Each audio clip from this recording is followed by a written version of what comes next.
Welcome, Vols and Lady Vols, to Power Tea Talk. From the Cathedral of Neyland Stadium to the fanatical landscape of college sports, we're breaking down the plays, the players, and the pride of the Southland. I'm Daniel, your host, here with my comrade and co-host, Zach.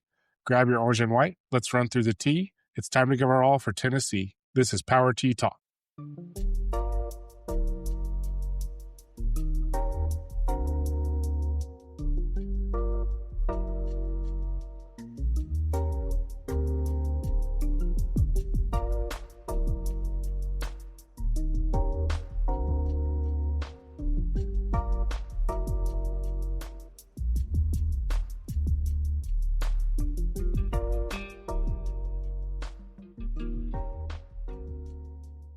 I think back in the groove we like to be in, even if it's different than usual, we have a game to talk about.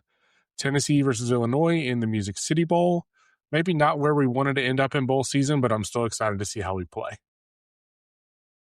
Do you remember, and this is going to be a way back, do you remember when Tennessee played Penn State in the 2006 Outback Bowl, or maybe 2006 season? I think it was on January 1st.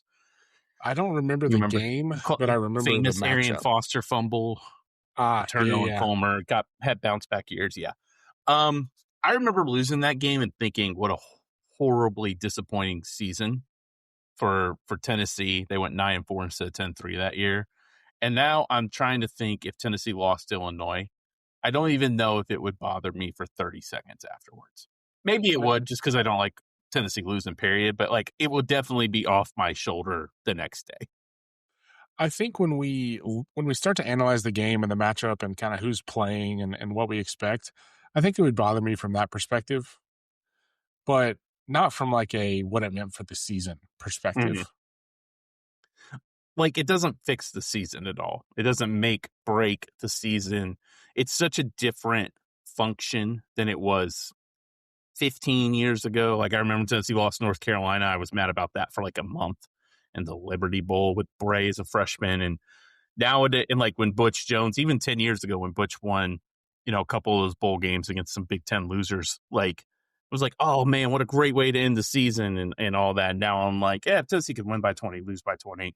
I mean, if they lost by 20, I wouldn't be happy, but I just don't think it would affect my what I see for the program moving forward.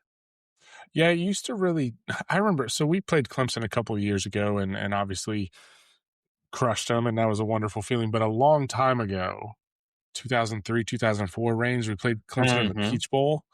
And I remember that Clemson team was like kind of froggy, but not great. And when we lost to them by multiple scores, I was just like, that's pathetic, guys. Like, you should clean up with that team. Like, you should not let a kind of up-and-coming ACC team handle business like that. And it looked like they were more motivated and things like. It was one of those where, like, if we win, we get no credit. If we lose, we look really stupid, and that's my least favorite type of bowl game. Those used to really, like, propel the season one direction or the other for me. It's so funny. I was thinking about our conversation last week. I skipped over the fact that Joey might play. Like, I'm just so in the mode of, I was like, so it's George, right? And we'll talk about kind of what we expect in that regard. But that wasn't me saying Joey shouldn't play. It wasn't me saying, oh, I wish it could have been Mark. It was just, I totally forgot that the senior quarterback might play. And so, I don't know. I think I was thinking about earlier kind of the best way to frame this, and you and I went back and forth a little bit on it. What would leave you satisfied heading out of this game? Not that it's going to fix the season, but what would leave you satisfied heading out of the game? Individual players, like I have like 3 or 4 in mind that I'm like, I want to see this guy pop. I want to see this guy pop. I want to see this guy play well. And just want to see, I think the biggest thing I put in here, I want to see how the defense looks. Because Jim Knowles is not going to coordinate this game, which is weird, I think, because he got hired, like he had plenty of time. But I understand it's not his defense. Can't implement a new defensive system in 3 weeks. Totally get it. So Inge is going to be the defensive coordinator. And I maybe this doesn't make logical sense.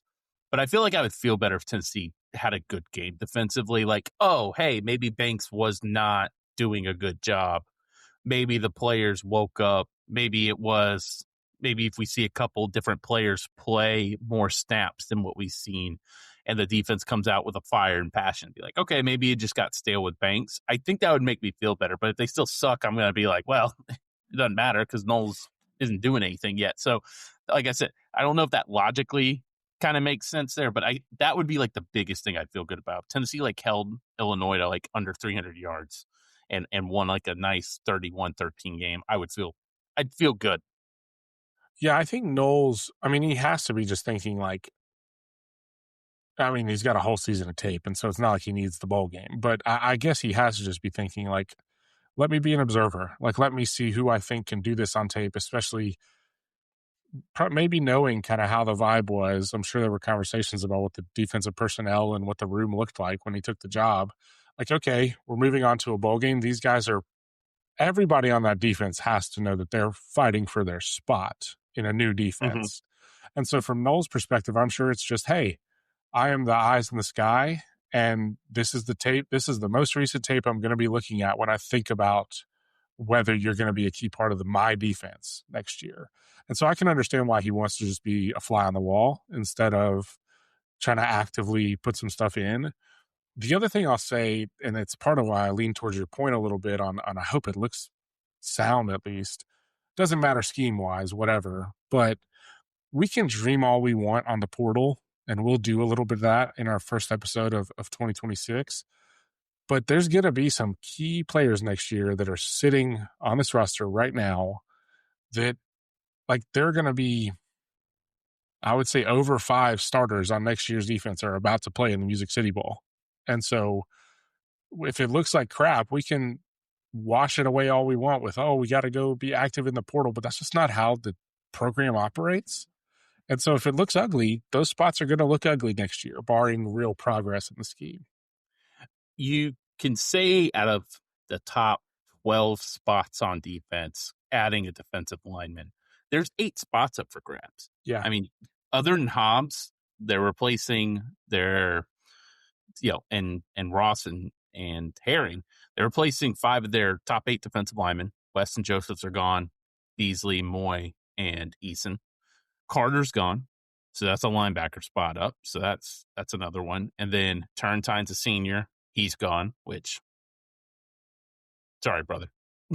No, I'm not going to miss you. Hood is probably going to be gone, and McMurray's graduating. That's, out of the top 15 spots on defense, you're talking 9 or 10 are open. So Yeah. you can't just get 10 new guys in the portal defensively. That's not even the best teams in the country. Unless you're like Texas Tech, you're not really going to be able to do that. So guys are going to have a chance. Like I think of, like we talked about last week, Jaden Perlotti has a chance to cement himself as the starting Mike next year. I look at Jordan Ross as a chance to take over Joshua Joseph's spot. I look at Ty Redmond being, even though he's a starter, really cementing himself as a leader of the defense next year.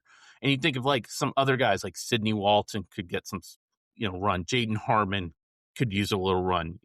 Nathan Robinson, with addition here. I think of Utley and Campbell, other guys. Like those are the guys I want to see get some snaps, some improvement. And with an extra 15 practices or however many there are now, it's really an opportunity for you to improve and impress a new defensive coordinator where maybe, I think this is fair, Tennessee favors seniors. They will play seniors over maybe some more talented kids. Now you got a new defensive coordinator who you pop out to him in your prep, your practice. That goes into spring. You might be a starter. So I think this is a very, very unique opportunity for a lot of these young guys that maybe we're kind of hoping to see improve, get a chance to impress their new coach. Is there anybody on the offensive side of the ball that you're kind of geared up and ready to? I know we're going to have some of the people we're used to seeing out there, but any others besides that you're either hoping has a big game or hoping pops for the first time? I want to see Mike Matthews have a really good game. I was going to say the same thing. Devastating drop in the last game against Vanderbilt, which I don't think it would have mattered, honestly. But, football is a game of momentum. Brazel's not playing. This is an opportunity for him to get catches. Staley's going to be a focal point for Illinois. So I think this is a unique opportunity for Matthews to really take a step forward and really show the coaching staff he could be relied on as the number one guy next year. So much of what we hear too from him and from Staley, and this is partially as Staley has gotten like some very well earned pub. He's talked about how close he and Matthews are and how Mhm. much they've pushed each other and came in together and worked on stuff together. It would just be, I mean, Staley is kind of like a more of a known quantity. And Matthews had really good numbers this year, but a little bit less of a known quantity from a consistency perspective.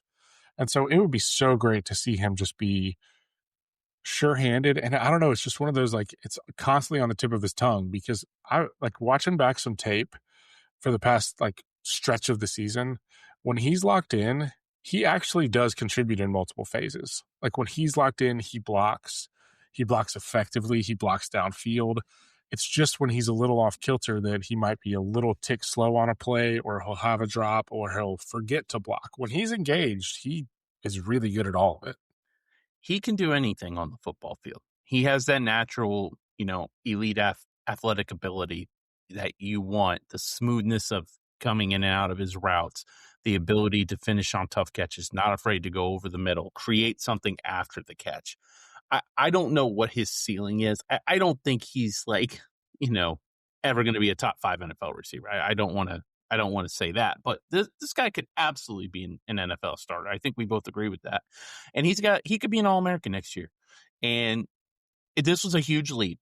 We were all disappointed after the freshman year. He entered the portal. That was a fun 16 hours or whatever it was.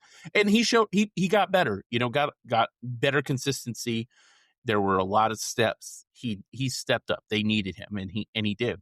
Now the question is, okay, we know you can play at this level. Can you be a star at this level? Can you do what Braylon Staley did the second half of the year, where I knew Braylon Staley was going to make 6 catches and get me at least 80 yards a game? I knew he was be a red zone target. I knew I could rely on him on third down. That's the next step with Matthews. And none of these players progress evenly, right? Like Staley was a high recruit, but lower than Matthews.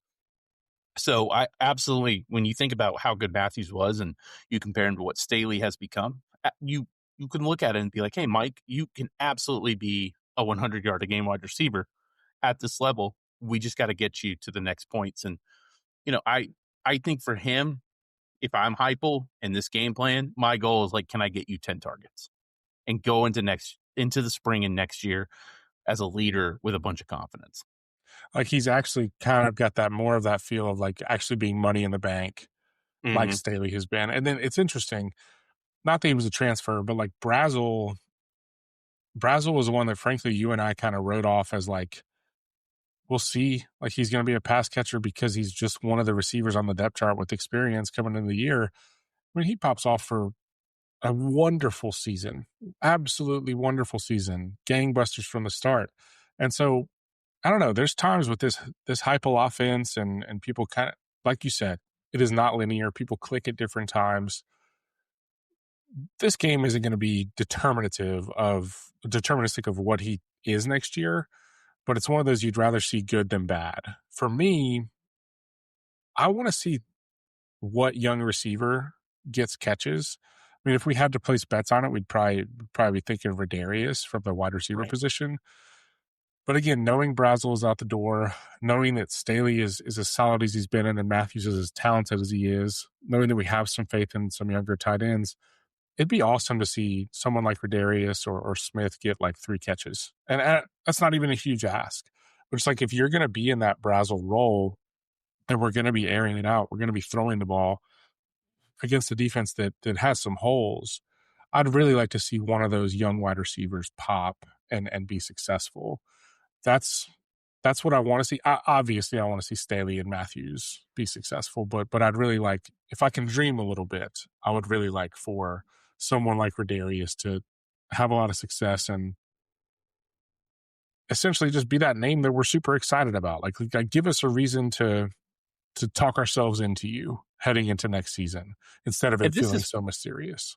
this is probably the one position that you look at this an offensive line, assuming Lance Hurd and David Sanders can come to a truce about who plays which tackle spot, that you can look at the team and go, I don't think we need a transfer at wide receiver. You think about Matthews and Staley. awesome. You think about the 3 tight ends. You saw what we've seen what Davis did. You love JVD. Brame has some potential, and then they've got Tristan Keys, who's probably could be as good as any. I know he's a freshman wide receiver, but you know, uh, I can't even think of the last wide receiver that looked this ready to play from day one at Tennessee.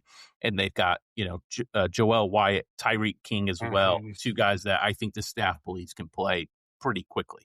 So if you're Darius Jackson and you're Smith, this is absolutely the time for you to shine because those guys are on campus, or getting on campus, getting ready for spring ball, and they're probably thinking for a spot. I'm sure Tristan Keys is not thinking, especially with the type of play. Saw Brazel's film, go like, oh, I can do that because they have kind of the same frame, same size.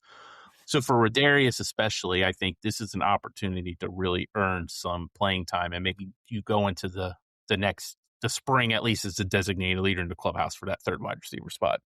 Yeah, and I think we'll have here's the other thing. I think we'll have the opportunity to see some of this stuff. I don't think it's gonna be a super vanilla game. I from the perspective of, like, I really wanna see the offensive line continue to bully people. Yeah, I mean, if this were any old regular season game or an out of conference matchup, I'd love to see us, just run the ball down their throats and Bishop goes for 127 and the offensive line takes over and we throw only when we need to. We win the game handily. It's a ball game. Like, let's throw with some. Let's air it out a little bit. Let's see what these guys can do. And especially when you have a little bit of a known quantity in Bishop in the backfield, and he's probably going to get his numbers kind of either way. He'll get to eat a little bit. And so, does this lead to, I don't know, we could talk about a score outcome, but I want to talk more about the opponent. What do you see on either side of the ball for Illinois? What stresses you out about kind of what the final score could look like? But then where do you think we can be successful as well? Offensively, Illinois is very efficient. They are 19th in passing success rate in the country and 54th in rushing success rate in the country. Overall, they're 23rd in the country in success rate. Really good. And they're not explosive. You are not going to get a ton of explosives from this group offensively, either passing or rushing. They're 40th percentile passing. They're 45th percentile, passing explosiveness. So what did Tennessee struggle with? Really difficult this year. Just staying ahead of the sticks, forcing third and longs, right? So this is going to be a great challenge for them to be able to say, can you keep Illinois off schedule? Can you get Illinois in a couple 3rd and 12s, 3rd and 8s, some 3rd and longs here where you can let your defensive line eat a little bit? I think that is something that I really want to see in this game. Luke Altmaier's a very good quarterback. There was some fun little rumors back in April, like could he be the guy to replace Nico? That did not materialize, but he's a very good quarterback. He's going to be drafted, so and he seems like he's going to play based off all the reports. So I think this could be a really good opportunity for the defense to learn how to stay ahead of the sticks and then stay and get them off schedule in order to get yourself off the field. Because God help us, watching Vandy get 7 yards on every first down was just so depressing. Yeah, they're efficient in a different way than Vandy. Kind of thank goodness in that regard. Yeah. And they're not quite as good of an offense overall, but I don't know. I think it is just a little bit of what I remember from the season, but I just found out, like, I just found myself watching a couple of Illinois games where Altmaier was just absolutely carving guys up. Like I remember the USC game, for example, whereas like it finally seemed like that USC team was rolling in the right direction a little bit, and then Lincoln Riley defense went Lincoln Riley defense on us, and Altmaier was like scorched earth Mhm. the entire game. He could not miss, and so there is the potential for some could not miss kind of stretches. What I was thinking of it actually in the same way we thought about the Syracuse game. The conversation we were having before that game was not like make every prediction in the book. It was what can we learn from this? What do we actually think we can learn from this? And like if you're a guy like Ty Redmond, if you're a guy like Perlotti, and we know you can come downhill in the run game, but we wonder about you in the pass game, those are the types of things we can learn. Like we can learn how Redmond can hold up once he's playing with more confidence than he was early in the year. Altmaier is efficient. He's going to get the ball out. Like you said, he's probably going to play in the league. okay, Jordan Ross, can you get home at all against an offense that likes to operate efficiently? And so given that they are like, they're not a complete garbage team. It's not like some weird mismatch in a bowl game. They're pretty solid. They're game. And they're really efficient. And so I think we actually do have an opportunity to learn, like we said, what some of our guys on defense can do. We don't care about the scheme. We don't care about the overall. I imagine it'll be pretty vanilla from a scheme perspective. But can some individual guys make plays, be physical, and pop? And that's what Knowles is looking for as well. They're like a West Coast offense, but they don't run the West Coast. I'm talking old school John Gruden, Mike Holmgren, post-Favre, like 1990s, early 2000s West Coast offense. Don't turn the ball over. Stay ahead of schedule. Don't be afraid to throw to your backs. Short passes to wide receivers. Those type of things. Multiple running backs that can get you, 10 carries a game. 3 running backs can carry the ball for them. So Altmaier's not quite the most mobile guy in the world, but he can get a little bit of running capability. And I will say he can get sacked. He was sacked 31 times this year. So you're talking about a guy that does get the ball out quick, but he will go second, third read if need to. And I think the other thing defensively, just thinking about Tennessee and their struggles and everything here, I just want to see some guys follow the ball and hit some dudes. Yeah. I don't want to see this. Well, my job is to stunt into the tackle, even though the ball's going the other way. I just want to see it simplified and see, like we said last week, see ball, follow ball, hit guy with ball, right? That, to me, is going to be a perfect recipe with what Illinois wants to do on offense. So I think that can be very beneficial for Tennessee. Other thing I would say is Illinois does not have a good defense, which is a little surprising with Bielema teams. I mean, you look at their numbers, like they don't give up run explosives. That's about the one thing you can say they don't give up. Everything else is bad. So you're going to have an opportunity. I think Tennessee's going to score, especially with Joey playing. So Tennessee's going to score. You're going to have opportunities to make plays. Illinois is probably going to try and play a little catch up at one point in this game. Can you go out? Can you stay disciplined, follow your gaps, make good tackles, don't fall for the herky jerky stuff. Keep everything in front of you and get off the field. Let me say too, from like this is how bowl season is now perspective, they have 2 guys in the trenches that have opted out and 2 really important guys. And so JC Davis, their offensive tackle, has opted out of this game to prepare for the NFL draft. He was a transfer from New Mexico. He started 49 games in a row and 25 in a row for Illinois over the last 2 seasons. First team All Big Ten and is really highly graded by some NFL scouts. And then on the defensive side of the ball, I'm not going to pronounce the name correctly, but Gabe Jacobs is my incorrect guess. Yakis, maybe. First team All Big Ten, led the conference in sacks, and second all time in Illinois sacks behind only Simeon Rice. And so, again, he's going to play in the league sometime. Yeah, right. Exactly. That's not a name that I expected to hear in comparison. But so and again, like everyone's going to be having some guys opt out of these games. If anything, like if they could probably pick one, they might pick Altmaier to play because he runs that offense pretty effectively. And so they've got Altmaier, but they do have some reason that Joey will be able to sit back there and throw, and some reason that some of these younger defensive ends should be able to maybe affect the quarterback a little bit because the extremely experienced offensive tackle is not going to be out there. Sidebar. Simeon Rice, first team all. Where did he go to college again? I can never remember, and I'm going to forget it in a month. Just never can remember he went to Illinois. He seems like he went to Arizona State or something, but that's only because of where he played in the NFL.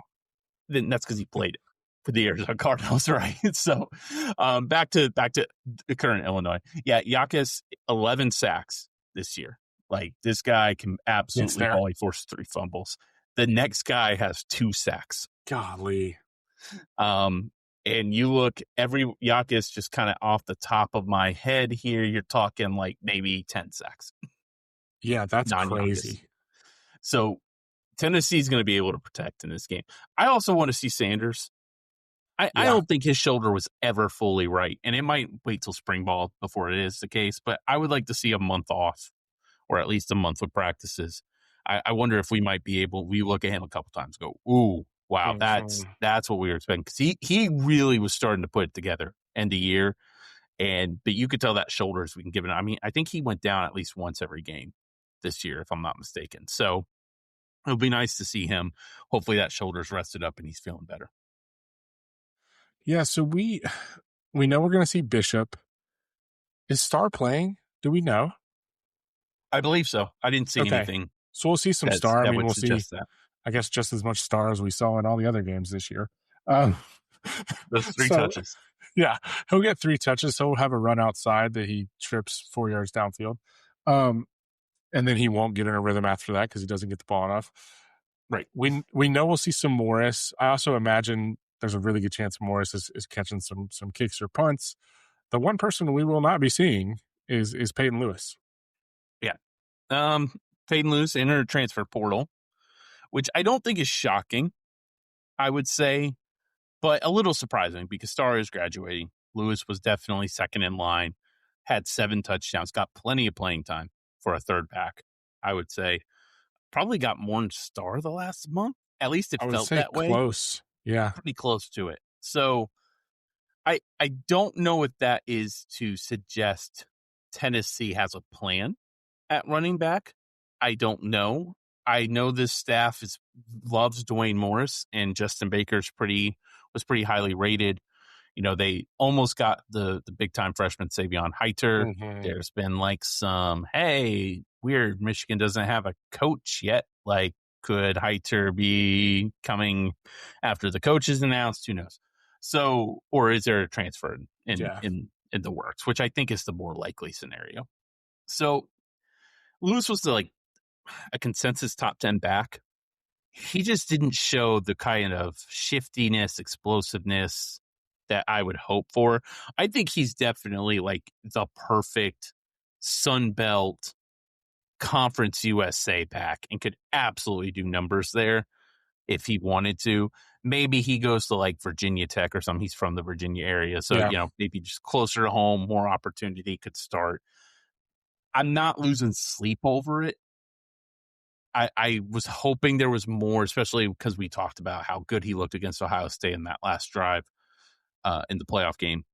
But I don't, if Tennessee gets a transfer back, like a really good transfer, or if they can somehow pull off Heiter from Michigan, I don't think this is a heartbreaker. Even if they went with Bishop and Morris and Baker next year, like I think they would be fine. I wouldn't love it, but I think they'd be fine.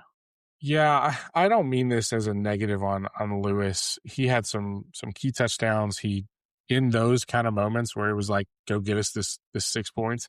He ran hard, and he ran really hard in the playoff game last year. But I'm not. Maybe grass is greener on the other side, and he finds a rhythm somewhere. And I could see him in like a backfield by committee where he does start to ground and pound a little bit, but a little bit too stiff. It never looked remarkably better than it did the first time we ever saw him run. And Mm-hmm. the SEC is a league where like if you're not getting better, you're getting worse in certain positions. And so I don't know. To me, it strikes me very similarly to how some of the wide receiver transfers did last year, where it's like we can panic just because college football fans like to panic, or we can say like, you know, available for a reason. And that's probably what the story is. Right. It's a little bit like when prospects get traded in baseball, and it's like that just makes it a little bit less likely that they pan out, in my opinion, because why is that team so willing to let them go? Mm-hmm. And so hopefully he finds a spot, and we'll see kind of what type of school he lands at. There's also, I don't know. I mean, not that this is going to happen, but I'm just looking at like just right now who's in the portal at the running back position. And there are at least 3 names that I would take immediately and feel better about our running back room. And so I'm not saying we're going to pony up for those guys. We don't typically do that. And I could bet on some schools that will. And so good for them. But we'll be able to find our way in the running back room, I think. The other thing I would say is looking at the roster breakdown. Weirdly enough, they don't have a commitment from a running back in 2026 freshman wise. They put all their chips on Heiter, and they only have, with Lewis leaving, 3 scholarship running backs: Baker, Morris, and Bishop next year. So numbers wise, they have to grab somebody. And you never know. Like with all these coaching changes, there might be some 4-star top 150 running back that they could be going after. And we're not huge recruiting nerds, so I don't, that's absolutely possible. But there's going to be somebody at it. And like I said, I think transfer portal wise, they absolutely need to get someone. Look, we love Deshaun Bishop. He was great this year. His numbers even shocked me when I went over him last week, but you can't have him as your 20 carry, 80% snap count bell cow. It's just not effective. It's not going to work. So it's going to be somebody. Peyton would have been nice to have. I think if he's like your number 2, you're okay with it. But like I said, I'm not going to lose sleep, especially if there's a backup plan. Well, not backup plan, but if there's a plan to acquire a big time running back talent.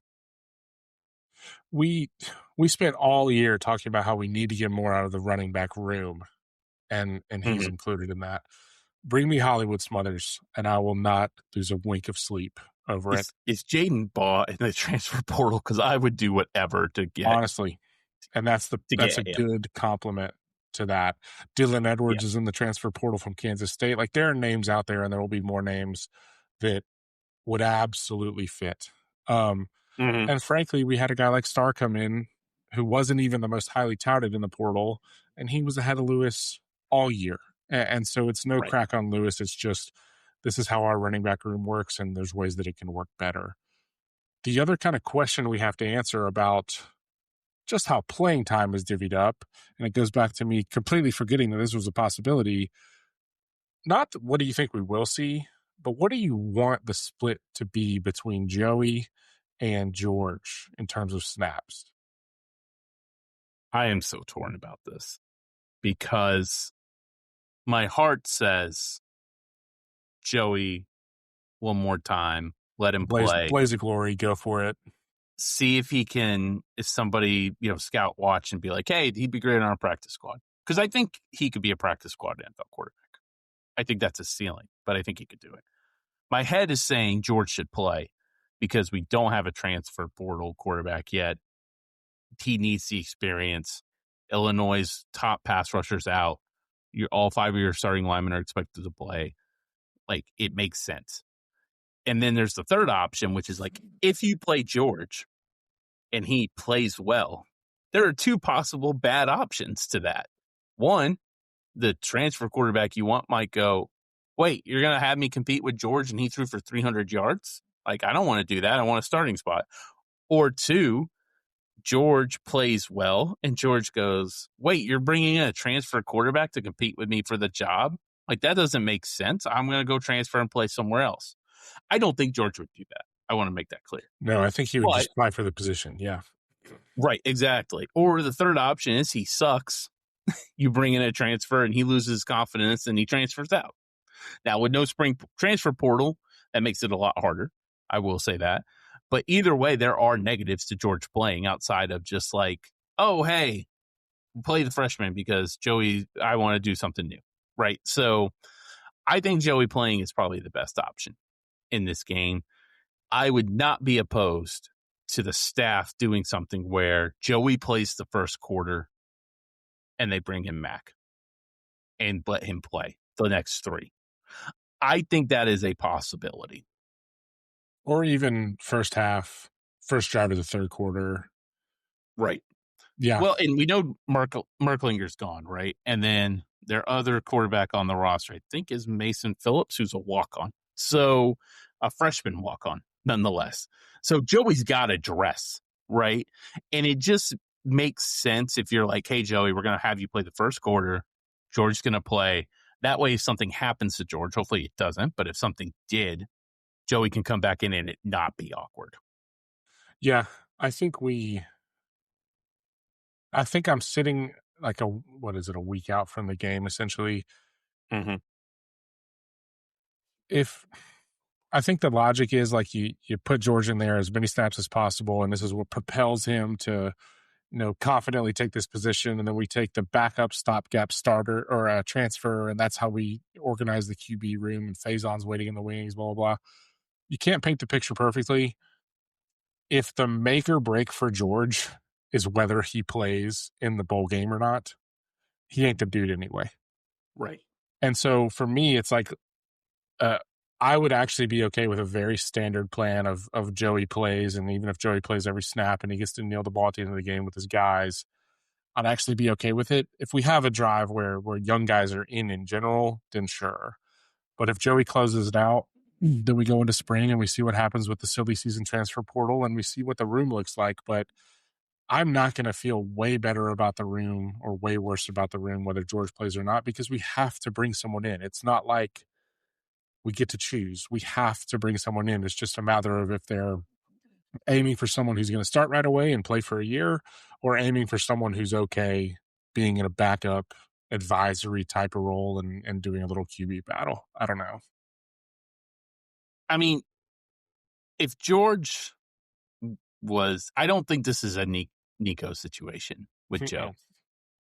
I don't think George is the starter next year.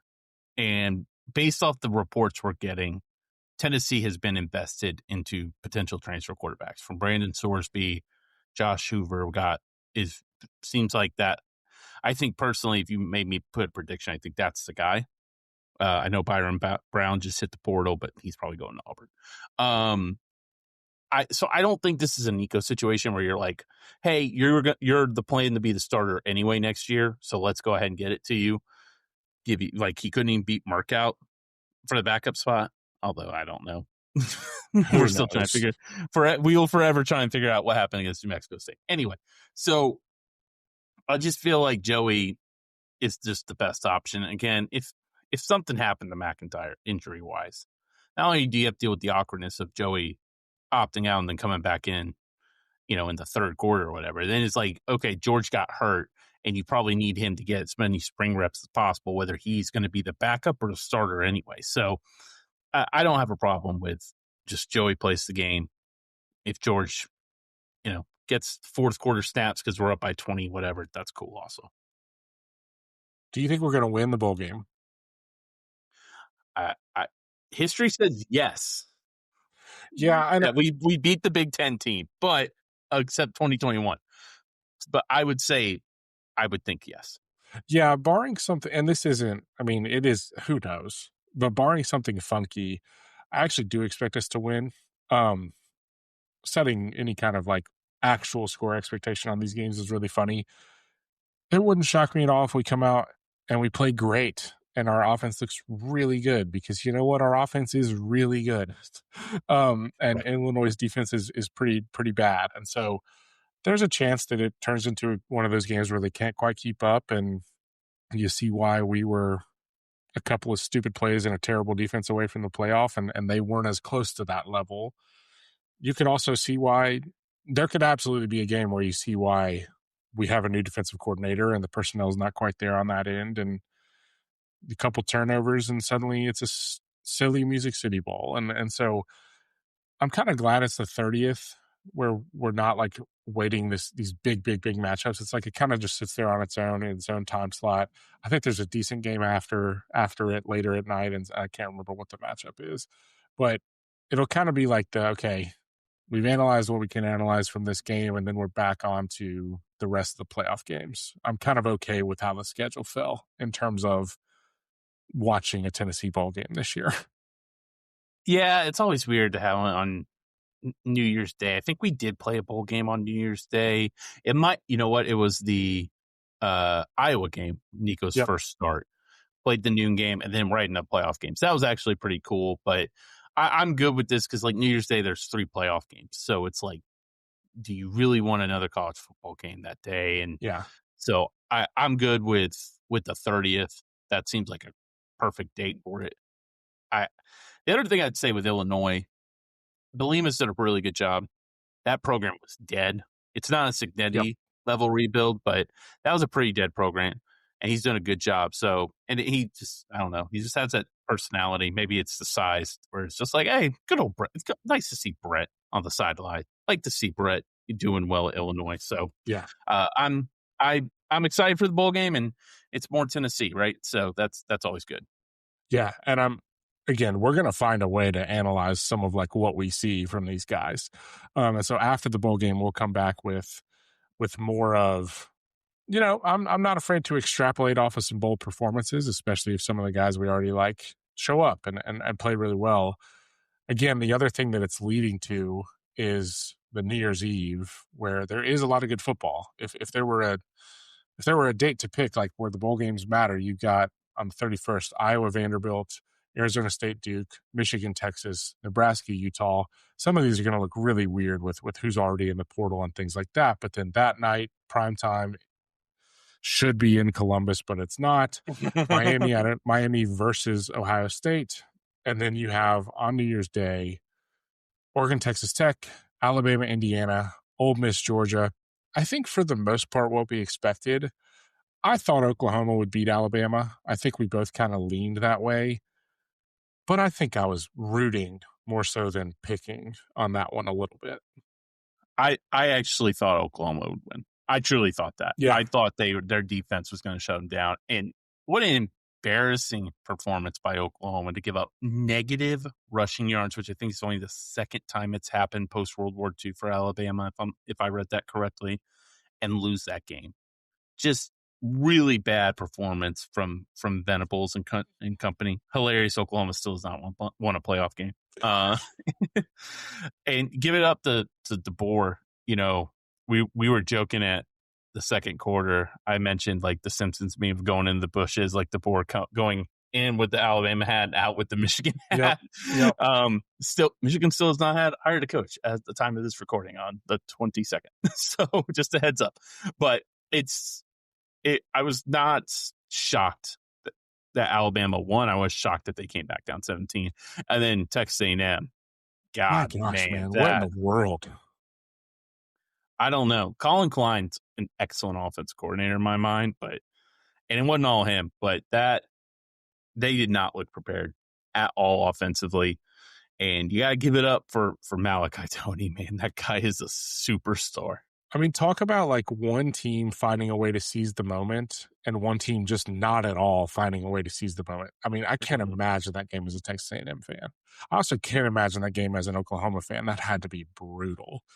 But if you're Miami, the one thing about Miami that's been lingering there the whole time that I think was the one kind of straw in their hat, even as their resume didn't quote unquote look quite as good as some of these other teams, blah, blah, blah. The one thing they have is NFL dudes. True. And early in the season, when they beat these teams, they have guys like Bain and they have guys like Mesidor that are like, oh, we're going to play on NFL rosters for about 9 years. And so there's only so much you can ignore us. Bain went pretty quiet in the second half of the season and then was back to week 2, week 3, Ruben Bain Jr. again.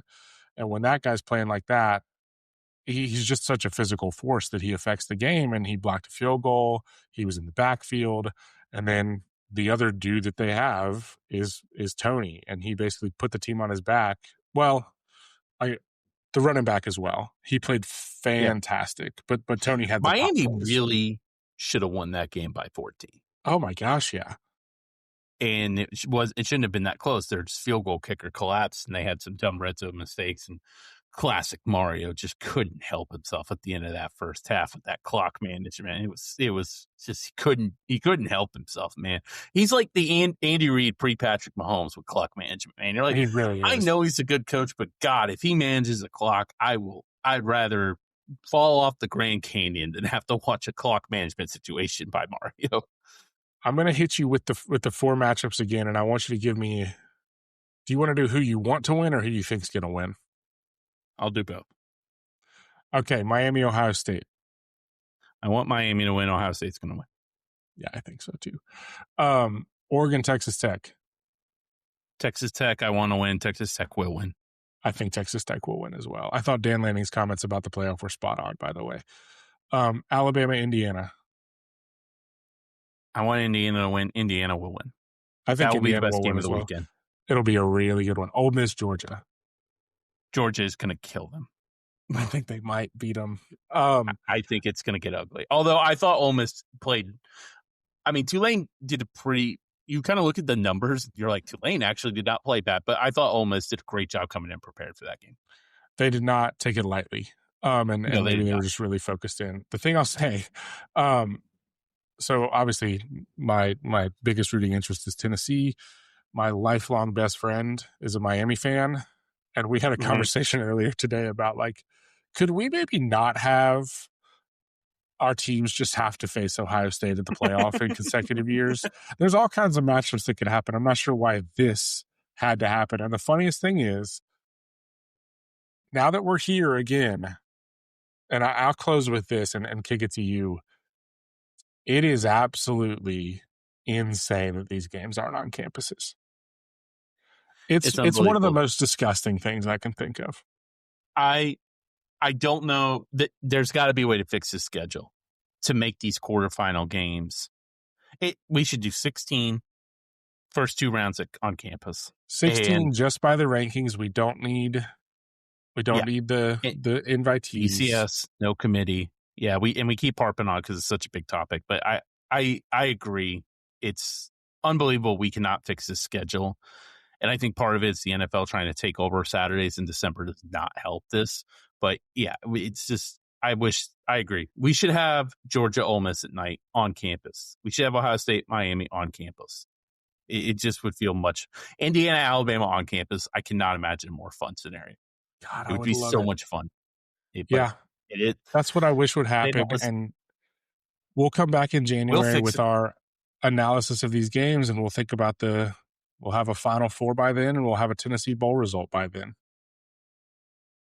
Yeah, guys, we're not going to be on next week. I'm out of town. Daniel's out of town. So we're taking the week off. We've done this every week since the middle of August. So we deserve a break as well. We will come back, talk bowl game, talk basketball.